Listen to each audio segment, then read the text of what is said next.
नमस्कार विद्यार्थी मित्रांनो, आपल्या समोर सरासरीचा एक प्रश्न आहे. प्रश्न असा आहे, एका कुटुंबातील 5 व्यक्तींचे सरासरी वय 45.6 वर्ष असेल तर त्या सर्वांच्या वयांची एकूण बेरीज किती असेल? तर मुलांना आपल्याला सरासरीचा फॉर्म्युला माहिती आहे. सरासरी बरोबर दिलेल्या सर्व संख्यांची बेरीज भागिले एकूण संख्या.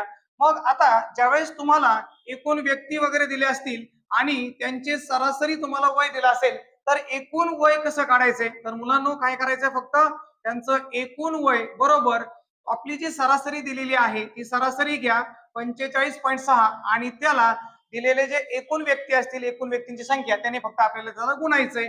म्हणजे काय करायचं, 45.6 ही आपली सरासरी आहे आणि त्याला गुणिले एकूण व्यक्तींची संख्या जी की 5 आपल्याला दिली आहे, यांचा गुणाकार करा. 5 सक 30, हातच्याले 3, 5 5 25 आणि 3 मुलांना 28, हातच्याले 2 आणि 5 चोक 20, 20 आणि 2 किती होतात 22. त्यानंतर मुलांना दशांश चिन्ह किती घरावर आहे? एका घरावर आहे. उजवीकडून डावीकडे एका घरावर दशांश चिन्ह द्या, म्हणजे 228.0 म्हणजे 228 वर्ष हे सर्वांच्या वयाचे काय आलेले मुलांना बेरीज आलेली आहे. अशा प्रकारे हा प्रश्न आपल्याला काय करायचा आहे, सोडवायचा आहे. धन्यवाद.